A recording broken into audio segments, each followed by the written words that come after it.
السلام علیکم ویورز، آج میں آپ کے ساتھ 7 ایسے خواب شیئر کرنے والا ہوں جو صرف اور صرف خوش نصیب لوگ ہی دیکھ پاتے ہیں۔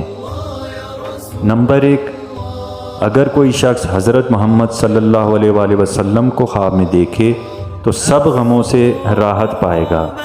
اگر قرض دار ہے تو قرض سے سرخرو ہو جائے گا، اگر قیدی ہے تو نجات پائے گا، اور اگر دہشت زدہ ہے تو امن پائے گا، اور قحط و تنگی دور ہوگی۔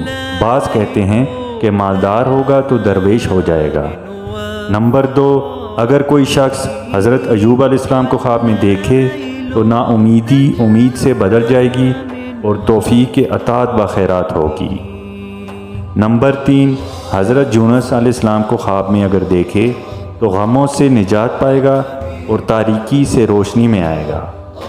اور نمبر 4، حضرت یحییٰ علیہ السلام کو خواب میں دیکھے تو اللہ تعالیٰ اس کو کار خیر کی توفیق عطا فرمائے گا۔